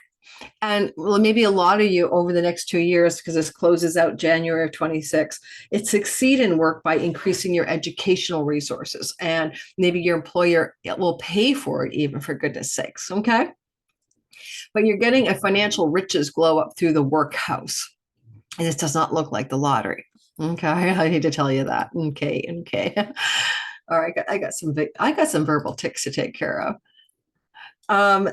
Libra, sun, moon, and rising sign. It is a story that opens a new beginning in a fairly once in a lifetime way here, where it is once in a lifetime, because you're not a vampire. So in this time frame of December the 7th, Venus co-joins Pluto in the 5th house of entrepreneurship and creativity, with the asteroid Abundantia for abundance, and the Admetos for long-term perseverance, and the untamed, unburdened feminine, and childlike wonder. Now, look, Libra, if I see a fertility goddess with the conjunction to the asteroid Child, one of two things: you're going to be a grandparent, Jupiter in the house of grandchildren, or you're going to get pregnant. When? Well, it's a cycle that sets in motion something that lasts 2 years. So don't think it's happening the day of this conjunction, obviously, that there may be fertility and things going on here. But certainly it's beautiful energy with the Child and Venus together. Pluto just says deep, cathartic, transformative stuff. Maybe a dead relative coming back again as your grandchild or something, or your child, who knows? this is your arts house. This is your creativity house. This is where you want to get down with your muse. This is your entrepreneurial ideas and self-employed, self-starter stories. If I was a Libra wanting to start my own entrepreneurial gig, I'd love this story for the next 2 years. By the time you get to January of 2026, you should have been successful. It's a wealth yoga. It's powerful and transformative. It's cathartic and regenerative, and it's got the abundance asteroid right in the middle of it. Now, it takes 2 years perhaps because of the time frames. But before we do the 2-year breakdown, I'm reminding you that what makes it rare is the nodes of fate. They're involved in a really, really rare way. And the nodes of fate are flowing gently to this conjunction here and here. It's like this regenerative romantic house. If you're single, you could get the romance of a lifetime in the next 2 years. Activates the North Node in the house of long-term committed love, helping you heal a chironic wound around long-term love and business partnerships. Both can be generated for you in the next 2 years. Or how your creative output reaches the marketplace and audience, and that too can be healed, regenerated, and successful in the next 2 years. And you're transforming your identity by letting go of the old you that no longer fits, because you are here to be wondrous, childlike, inspired, vital, enthusiastic about life. That's what Venus wants you to do. And you're reforming your identity here as well. South Node, first house. Finally, there's 4 stages to this journey. The promise takes time, it takes effort. Seed plants here, and then June 9th of 25, the first testing square, that's going to be Venus in the chunky money house, retirement money, 401k, pension plans. It's a retirement house. Are you thinking of retiring or quitting a job? Or could it be that in June of 25, you're experiencing some unexpected financial bounty because Venus is co-joining Pluto in the house of lottery wins and money luck and winning money, and you would be taking possession of monetary bounty in June of 2025, but that can include severance packages, sign-on bonuses, stock investments taking off, speculative stock investments, 5th house, big money in June of 2025. And then August of 25, August 27th, we're going to see that we have Venus here in your 11th house. This tension, big push, pull. Are you confronting situations to do with career gains versus your entrepreneurial business? Are you in a turning point to make money in a career setting, especially being employed by others and doing your own thing? Are you in a turning point to do with love and romance versus friendships? Something is going on here. And then on November the 8th, 25, you get your last turning point in Scorpio. It's your actual earnings and money. And there's a Venus square to the abundance that was seated here. And Venus may be saying in the square, I feel like I'm in exile. I don't like being in this hardworking place. Let's not do it. Let's go in this direction. Are we ready? Are we willing to earn money in a creative, entrepreneurial zeitgeist of enthusiasm, inspiration, fun, play, and pleasure, creativity? When this is happening, when this actual conjunction happens, we have Mercury, the writer, in the sign of writing, Jupiter in the house of publishing. So some of you may move in that direction too. Libra's library book. Library Libro book. You guys are good writers when you want to be. And I'd say a lot of you are just looking at finding the outlet for your pleasure, your fun, and your creativity. A few of you will heal your wounds around long-term committed love, and some of you will come into powerful, transformative, game-changing new love stories.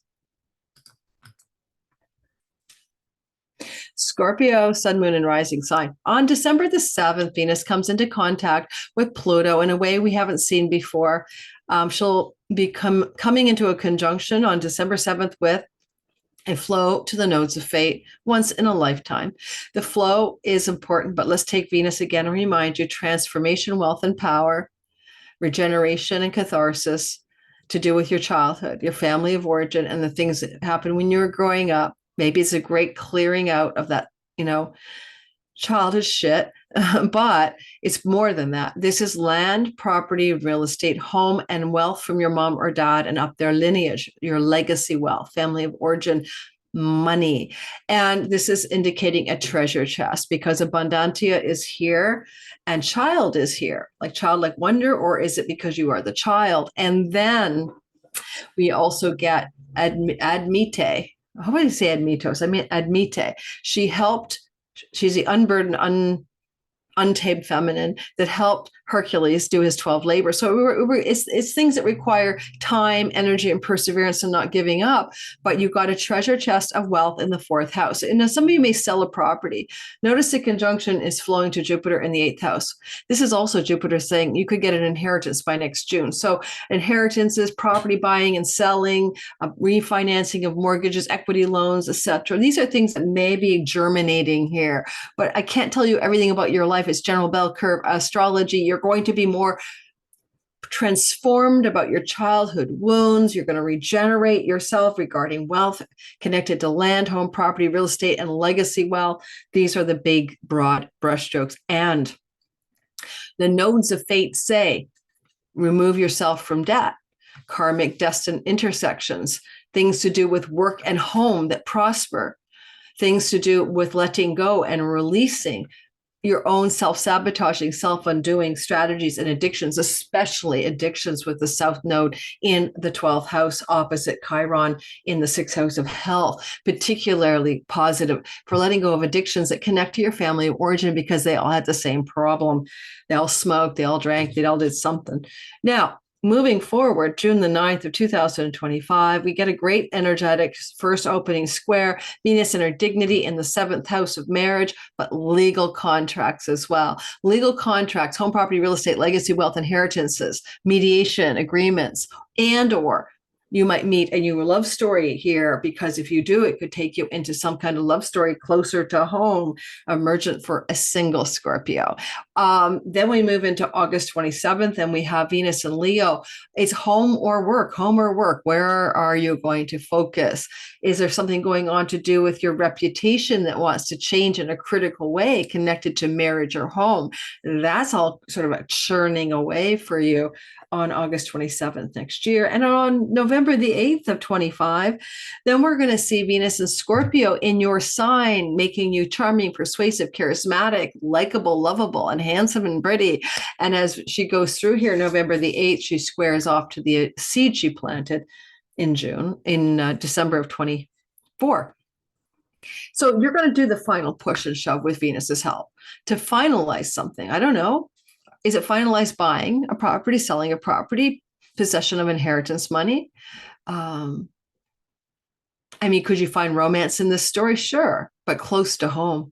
Somebody from your family of origin area where you grew up, somebody with the same cultural roots as you. If you're single, yes, you could. Yes, you could. Some Scorpios may want to definitely be moving their home as a result of this. I will give you that. And it may be changing your home to a foreign land or from a foreign land. There's kind of the foreign lands energy, far off shores. Now, far off shores may not be another country. That's your 12th house. It could be like you're going to move from Alaska to Florida or from, the East Coast to the West Coast, but there could be a major change of home location. But again, it brings in abundance, prosperity, and good things. So you're not minding this change at all. Alrighty, let's keep going. Let's keep going.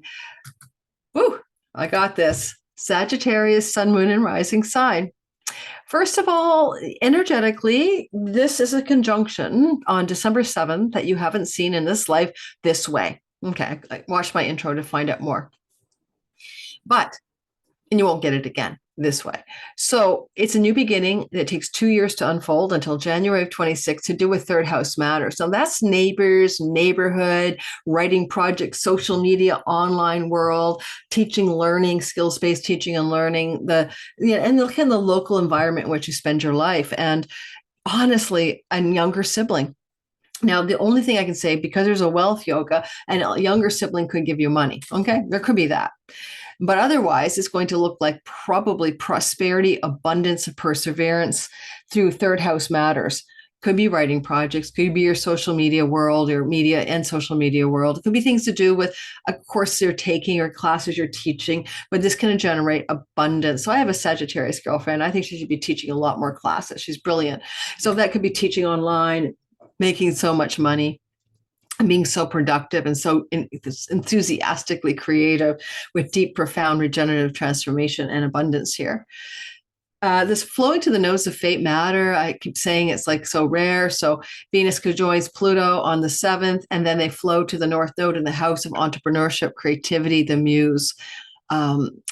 inspiration, enthusiasm, and entrepreneurship. Yeah. But if you're single and Sag, you're looking for love, this could be a transformative new love relationship connected to travel, or you meet them in the neighborhood, or sometimes I have to say it, the third house looks like dating app. So you may be getting ready, some of you Sagittarius, for a brand new, powerful, and fated love story. And you might change some of your friendship circles and social groups over the next 2 years as well.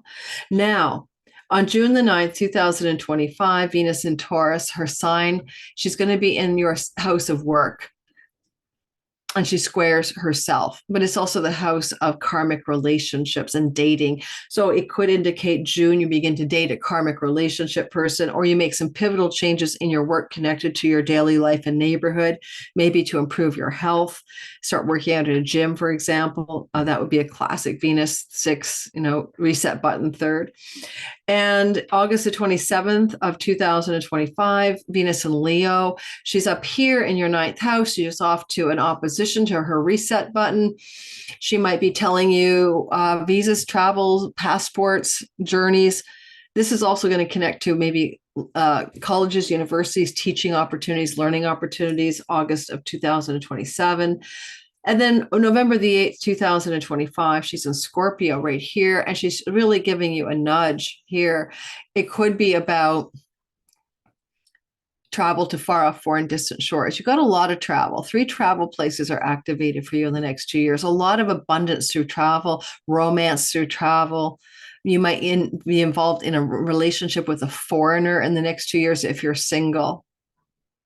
If you're not single, some of this travel may be connected to a significant long-term committed love partner, and your life gets jolted into travel because their life is more about where they're going and you're following around with them. That's another option.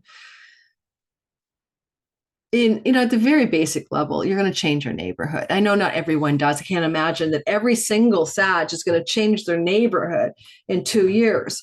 But this is such a powerful reset button, and it has a connection to matters that make me think a few of you, half of you might change where you live neighborhood-wise. Okay? And it completes January of 2026.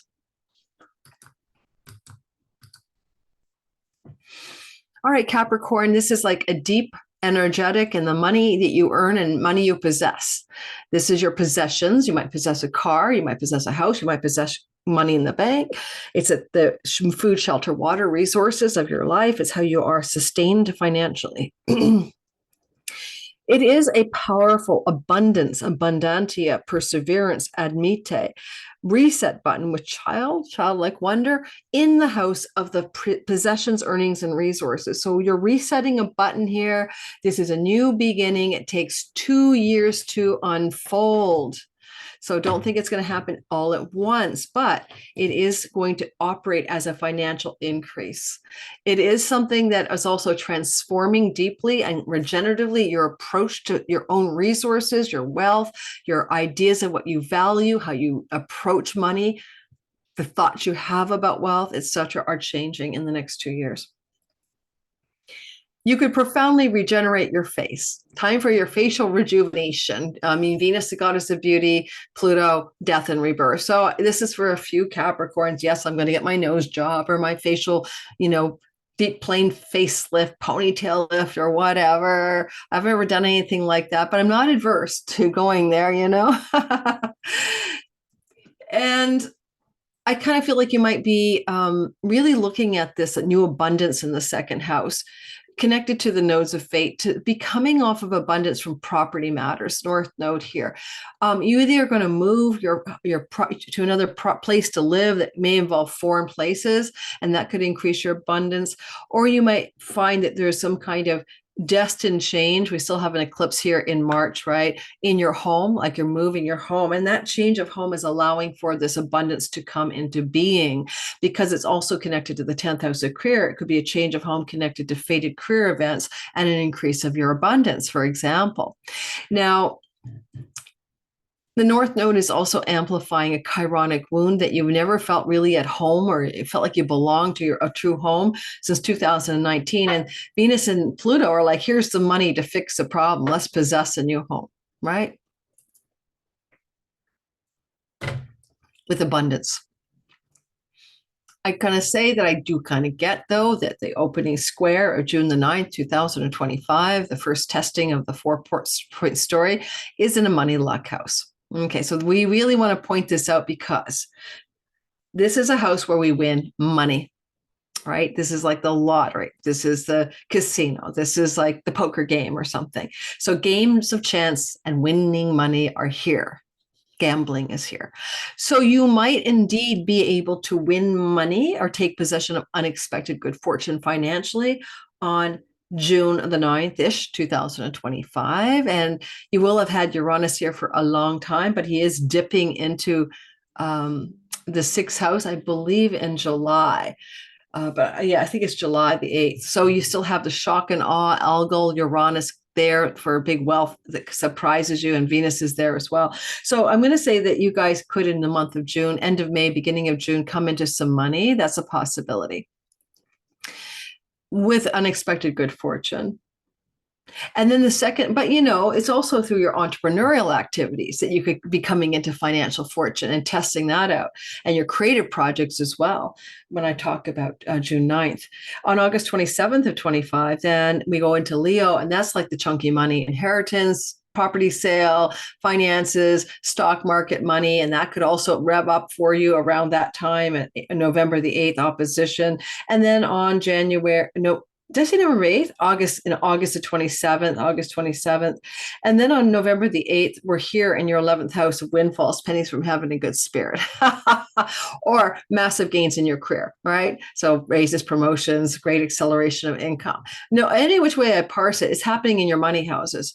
Okay, she's going to connect the dots from houses 2, 5, 8, and 11. And those are financial increase houses. So it looks like the main story for many Capricorns is financial increase. It doesn't look like romance with her in the 2nd house to me, although I wouldn't rule out June of 25 to bring in a prosperous new romance, meaning that you and your partner or your partner's money is very good for you. You could find yourself a very wealthy long-term love commitment, but that wouldn't start out until June of 2025 if that was a part of the story. Whoo, keeping on. Before I do the last 2 signs, don't forget to like, subscribe, and hit the notification bell. It's the smallest tip of a finger. The subscribe button is notifications if you want to know when I do a live premiere. I'm always in the chat usually. I take your questions during the premiere, so we're watching the video together, and that does help the channel grow. And my channel growth is slowing because I'm a big whale now, like a Titanic, a bee moth, and I'm heading towards 100,000. If you don't mind subscribing to help me get there, the goal is unattainable. I don't think I'll get there by January 1st, but it'd be nice to get there by February. So give me a hand. Thanks so very much. Back to the last 2 signs. Yes. Yay. Well, I would share it with you if I could, but it's just appeared off my screen. There it is. Aquarius, I am one of you. I'm Aquarius rising. All right, Aquarius, sun, moon, and rising. Am I sharing? I sure am. So first off, you are Plutonian. You are no longer a human being. You are some transpersonal vector.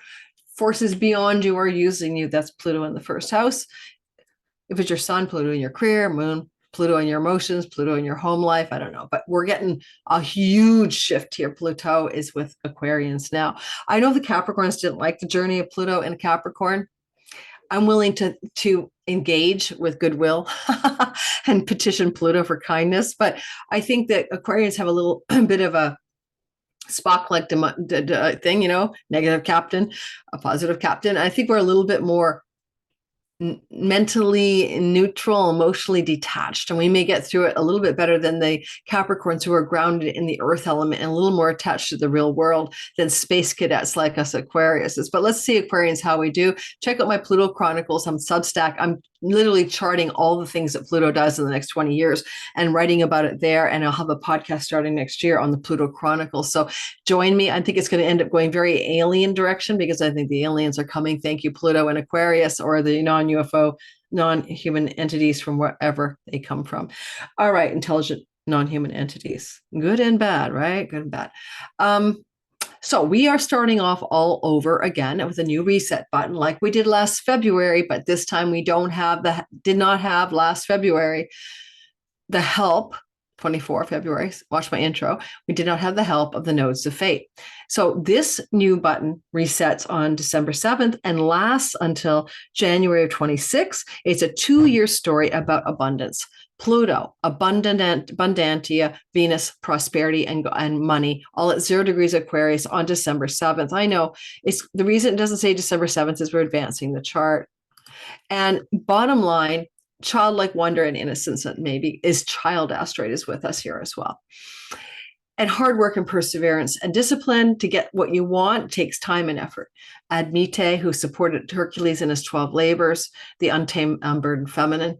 So we are untamed, unburdened, and feminine. That doesn't mean women. It means the feminine energy, right? The yin energy. And we have prosperity. And we have power, and we are regenerative in our own right. And as we see this new beginning happening on December 7th, picture yourself in January of 2026 with a new powerful reset of your identity, embodying this abundance, this cornucopia of what's possible through the perseverance and hard work with a more childlike innocence and play.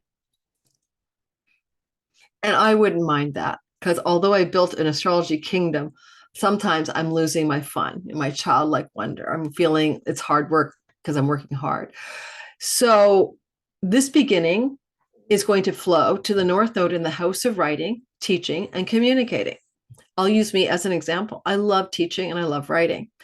And the more teaching and writing I do, the more happy I am. So the increase there, chironic wound, writing wound, I need to write. I'm on Substack finally, teaching wounds. I love teaching. Every time I get off a Patreon class or my grand aspect pattern, I just jump up and say, oh my God, I love these people. They're so amazing. Teaching makes me happy. So maybe YouTube production isn't as joyful. Could be, right? The girl who was so shy, she never talked to school. So where are you, Aquariuses? Where are you dealing with a need for an increase of success and abundance? Because you need to amplify the writing, the communicating, your social media wound, and maybe things to do with skills-based learning and skills-based teaching. For example, I might go back to school and get a master's of fine arts in creative writing, which I almost did in my 20s, or I might go to film school. And that would probably be exactly what would make me happy here. And you can think about that. How are you going to want to increase learning, teaching, traveling in order to be more playful, childlike, abundant, and regenerative? And then the South Node says, let go of, release and surrender. Ninth house matters. Now, ninth house matters is like, what is the dharmic path you think you're supposed to tread? What's the meaning of your life? Maybe there's a new meaning trying to emerge and an old one that's falling away. This story is going to take 2 years. And so on June the 9th, 2025, Venus is in Taurus. And when Venus is in Taurus in 2025, June, she's in your 4th house of land, property, home, real estate. I believe Uranus is still there. Honestly, I should know this because I did my 2025 all signs bundles. Let me check my notes for that because I want to see if he's gotten out of there. I think he's in July. Uranus moves into Gemini. Let's figure it out. Because, it's worth noting. It's worth noting exactly the date of this story. Give me a split second, would you? And let's go into the summer. This is how I do my notes, or on giant pieces of long paper, like a roll of paper. All right, Uranus, where are you ingressing? July 7th. Okay, praise the Lord. So when this happens, when we experience on June the 9th next year, Venus here, she's still with Uranus near Algol, the well star. Okay, Uranus is going to move on in July into your 5th house. So it could indicate a major bolt of change coming in June to do with where you live, but it will also feel to you exciting, lucky, and prosperous because of the wealth star. And that wealth star was activated in July 15th to July 15th of 24 to July of 2026. There's going to be some kind of bolt of prosperity and excitement regarding home, property, and real estate and change of home. So maybe Venus here in June of 2024 is setting in motion a change of home. And if she does this, don't forget, you don't mind it because you also have so much activation in the travel and foreign and local travel houses. You could be moving your home. And then when we move to August of 2027, August 27, 2025, Venus is in Leo, major shifts regarding yourself and a relationship and a home, legal contracts and things to do with home and self are in play. Are you a single Aquarian? Then certainly Venus in Leo can indicate a nice new love story coming in. But again, it's about making you feel like a grand diva of prosperity, abundance, perseverance, and wonder, childlike wonder. So that could be a new relationship for the singletons. And if you're in one already, it could be a deepening of the connection with your partner, but it's connected to property, land, home, real estate, and where you live. And this is August of 2025 and August 27th. And then on November the 8th of 2025, Venus is in your career house, November of 25. Career and reputation matters are connected at this point to this expansion of your identity as an abundant and wealthy being. Prosperity and abundance do not have to always be about money. What makes you feel like you are fully receiving the cornucopia of goodness the universe has for you, because then it is in the career space that this feeling of prosperity and abundance and goodness is arriving for you in the fall of 2025. It's also the house of weddings. I won't discount that for this story. With houses 1, 4, 7, and 10 activated, could be a wedding ceremony, a wedding agreement, a wedding announcement, but it could also be that kind of vibe for some of you in the fall of 2025. And the story finishes in January 2026. Oh my goodness. And then last but never least, best and always best, the mystic poets of our zodiac and the transcendent ones, the Piscean folk. Pisces, sun and moon and rising. I hope you're looking for enlightenment in all the right places, because this is the enlightenment, moksha, Buddhahood vibe. And this is a deep and profound conjunction connected to abundance, childlike wonder, and perseverance on the untamed, unburdened feminine. This energy is asking for a renewal, a reset, and a new beginning. Now, there was a reset button here in February of last year, 24, well, this year, and yet it's not the same because the nodes of fate were not involved. Okay, they didn't have a role in this story, nor did Abundantia. So this is going to take you until 2026 January to fully actualize this reset button, but it is indicating a major change in the following themes: addiction, self-undoing, self-sabotage, falling away from your highest good because you're your own worst enemy. That's the end of that. A breakthrough on karmic ties that bind you, ancestral line garbage that's holding you back, family and childhood trauma, and all those stupid karmic vows of chastity, poverty, and suffering and hardship that you may have inadvertently connected to. If anybody should be doing Akashic Records work, transformation, quantum healing, hypnosis from this conjunction, it is the Pisces people.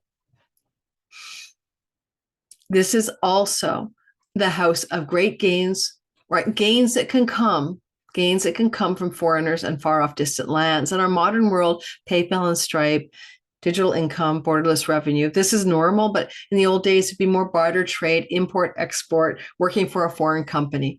Now, that money can be very prosperous for you in the next 2 years. So if you've ever thought of going online to work, for example, or traveling to another country to work, or being hired by a company from another country, fine, go for it. That's really good for you.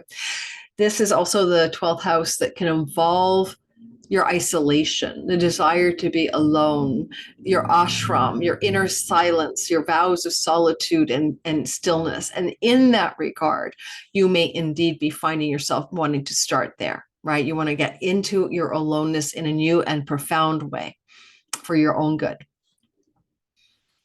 It does activate educational houses 9 and 3, and this could indicate a profound reset button that's going to take you into learning and school, publishing and writing, and all of that, including book publishing in the next 2 years. Now, moving on to the nodes of fate. The nodes of fate are simple. You want to expand. The chironic wound is here. You haven't been feeling good about financial resources and possessions and earnings and money, most of you, or food, style, and face since 2019. And now this is going to help you move out of that and move into something better in you, because this is also going to help you increase your resources financially from the 12th house. It's almost like doing deep soul work, like dreamtime work, shamanic work, to get out of the things that hold you back from being financially abundant. And the next 2 years is going to change the course of that destiny. The one that you've been noticing since 2019 is a bit of a problem. And as well, the South Node says, let go of relying on spousal money, government money, inheritance money, money that comes through other people's resources. It's time to find your own increase of your possessions and wealth this way. Your own energies being asked to step up and create the resources you wish to have, not rely on the money that isn't yours to begin with, because you have to share it with the government, you have to share it with the stockholders, you have to share it with your husband or wife, you have to share it with your spousal support agreements. The energy of this takes 2 years to unfold. So we're going to break it down. Number one, June the 9th, 2025, Venus is in Taurus.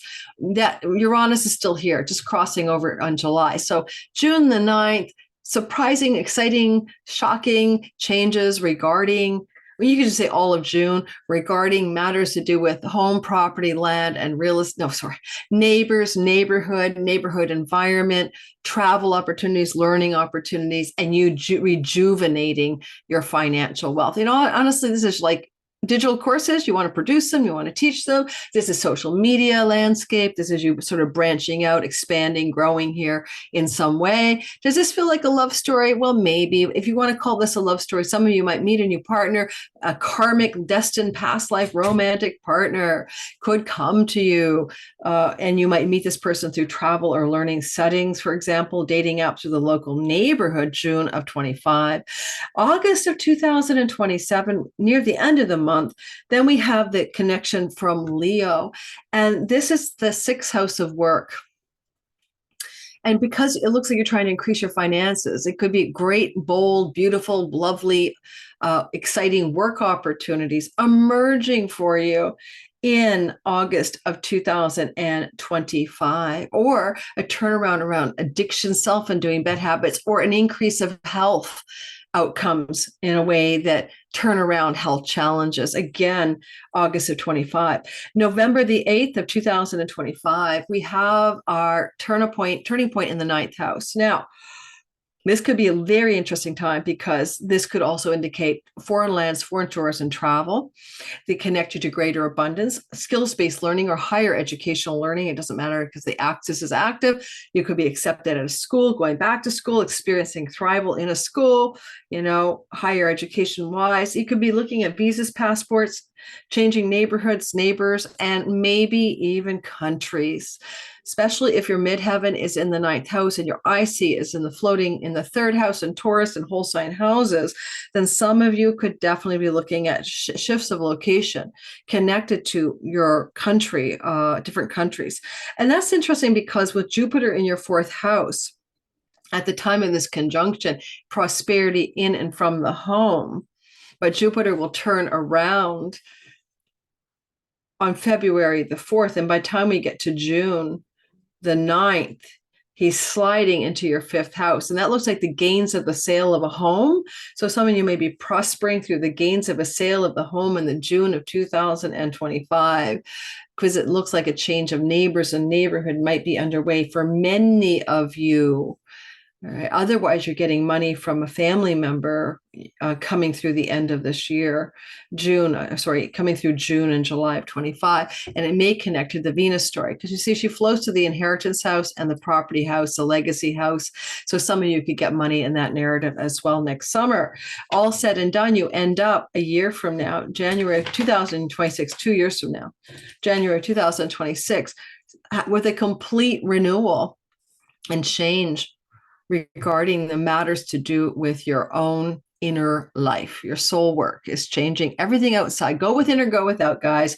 It's the inner work, the deep soul work, and the shifts in that area that change everything. Otherwise, just on a practical note, ka-chinging financially into greater abundance through long distance income, foreign land, far off shores, international, borderless land, and revenue. And that's what I got for you guys. Don't forget to like and subscribe, hit the bell for notifications, help this channel grow. Check out my 2025 All Signs bundle in the description box below. It's on sale. I'm putting this video on a Monday. You can still get, I'm giving you the Cyber Monday code that I gave my Cosmic Moonshine newsletter subscribers. There's 12,000 of them. If you want to get on my newsletter, you get these codes early, but I'll put it out here. I guess I can keep the code alive a little longer. I'll keep it alive till Wednesday or so, so you can grab it. I don't normally do Cyber Monday, but I thought, what the heck, this year, everyone's economically challenged. My $66 bundle will go down to $49. It was $44 if you got the pre-sale. And if anybody ordered the pre-sale and still hasn't gotten the delivery from November 17th, and I said it 4 more times, it's because your email is blocking my email. It's in your spam, or it's your server, or you unsubscribed from my mail list at one point, and now you said never get back in touch with me. So to do that, go to my Get in Touch button. My email's on this channel. It's on my website. If you didn't get the product, reach out to me. I've actually had somebody do a clawback on PayPal saying they didn't get it. It went to them. I checked the email. It went to them. They got it. They didn't get it. It's in their spam, or their server blocked it. All right. Hotmail and Yahoo are terrible for blocking stuff. So yeah, you got it. All right. Whew. Thanks, everybody. See you on the next video. It'll be Mars retrograde on Thursday, most likely. If I put another video up before then, I might be dipping into the UFOs if they land this week, or there's an aerial battle this week, and I'll be checking in right away with a flash video. Have a wonderful week ahead. Bye-bye.